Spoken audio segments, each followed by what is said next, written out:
بھائیوں اور بہنوں، میں آج سب سے پہلے آپ کو 10 مئی 2025 کی عظیم فتح اور جیت کی مبارکباد دینا چاہتا ہوں۔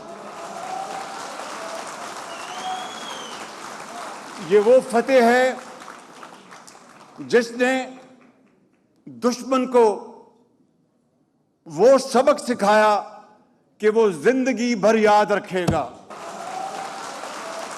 جب ہم پر بے جا الزام لگایا گیا تو میں نے کاکول میں یہ بیان دیا اور یہ کہا کہ پاکستان کا اس واقعے سے کوئی دور دور تک تعلق نہیں، اور اس کے لیے میں نے اعلان کیا کہ ایک عالمی کمیٹی بنائی جائے، international committee, to investigate this Pahalgam incident in a very fair, credible and transparent manner، تاکہ دودھ کا دودھ اور پانی کا پانی ہو جائے اور پتہ چل جائے کہ یہ پاکستان کے خلاف جھوٹے الزامات لگائے جا رہے ہیں۔ ہمارے ہمسایہ ملک نے اس کا کوئی جواب نہیں دیا۔ کئی بار میں نے پیشکش کی، لیکن اس کے جواب میں 6 مئی کو دشمن نے پاکستان کے خلاف حملہ کیا اور بے گناہ پاکستانی شہید ہو گئے، اور مساجد کو شہید کیا گیا، اور دوسرے مقامات کو جو کہ سویلین ایسٹ تھے ان کے اوپر حملے کیے گئے۔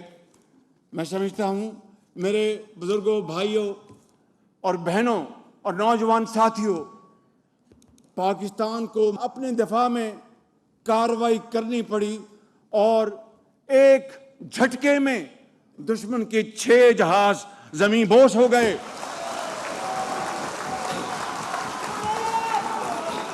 دشمن کو چند گھنٹوں میں پتہ لگ گیا کہ اگر بات دور نکلی تو بہت دور تک چلی جائے گی۔ صبح 2:30 بجے chief army staff general Syed Asim Munir, ان کا مجھے فون آتا ہے۔ ابھی میں آپ کو تاریخ کی بات بتا رہا ہوں۔ کہتے ہیں کہ وزیر اعظم، میں آپ کو یہ خبر دینا چاہتا ہوں کہ ہندوستان نے ہم پر دوبارہ حملہ کر دیا ہے۔ آپ یقین کریں کہ سید عاصم منیر کی آواز میں بلا کا ٹھہراؤ تھا، یقین محکم تھا، اور انتہائی اعتماد کے ساتھ بات کر رہے تھے، اور خدا کے اوپر بھروسہ کر کے مجھے کہنے لگے کہ وزیر اعظم، اب مجھے آپ اجازت دیں کہ چونکہ دشمن نے دوبارہ یہ مکروہ حرکت کی ہے تو اب ہم ان کو وہ سبق سکھائیں گے کہ وہ زندگی بھر یاد رکھے گا۔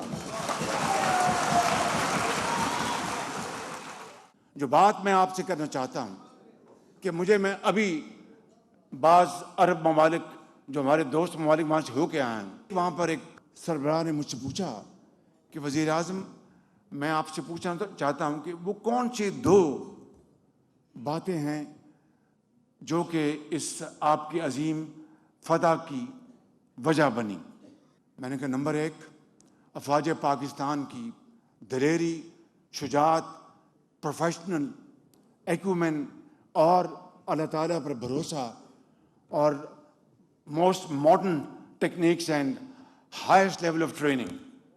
اور نمبر 2، میں نے یہ کہا کہ total unity of thought and action between political and military leadership. اور تیسری بات میں نے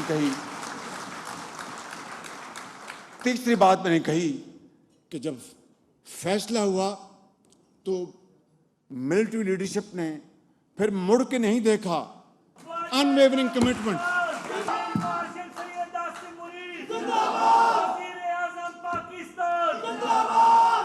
شاعر کہتے ہیں کہ اٹھ باندھ کمر کیا ڈرتا ہے، پھر دیکھ خدا کیا کرتا ہے۔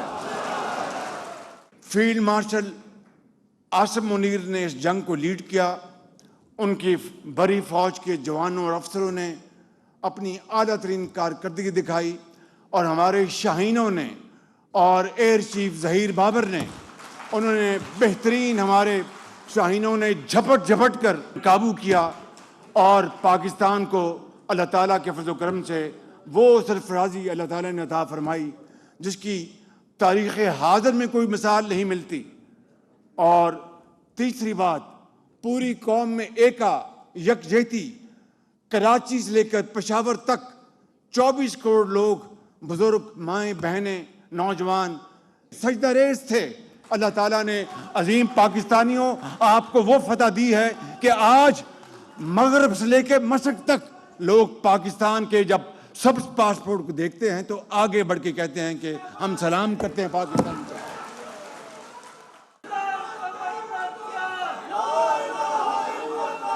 اور اس مارکہ حق کے آپریشن میں، جسے ہم آپریشن بنیان مرصوص کہتے ہیں، کے دوران دشمن کا ایک گولہ لیفٹنٹ کرنل ظہیر عباس کے گھر کے قریب آ کر لگا، جس کے نتیجے میں ان کے کمسن بیٹے ارتضیٰ عباس وہ شہید ہو گئے، جبکہ اس کے والد لائن آف کنٹرول پر اپنی ذمہ داری ادا کر رہے تھے۔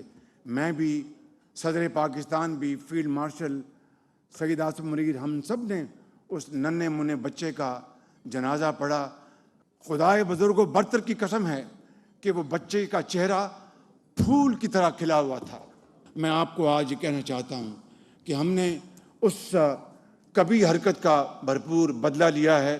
سیز فائر ہو چکی، اب ہم امن چاہتے ہیں، ہم ترقی چاہتے ہیں، خوشحالی چاہتے ہیں، اور پاکستان کے اندر بے روزگاری کا خاتمہ چاہتے ہیں، سرمایہ کاری چاہتے ہیں۔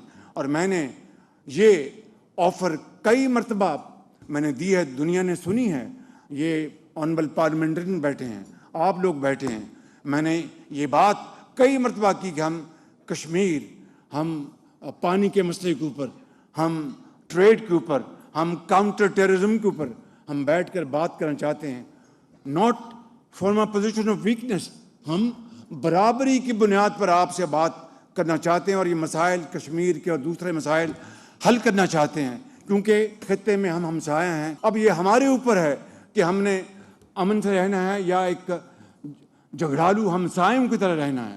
میں سمجھتا ہوں کہ ہماری یہ دلی خواہش ہے کہ ہم عزت اور وقار کے ساتھ وہاں پر رہیں، لیکن میں سمجھتا ہوں کہ اس کے لیے کشمیر کا مسئلہ حل ہونا ایک بنیادی ستون ہے۔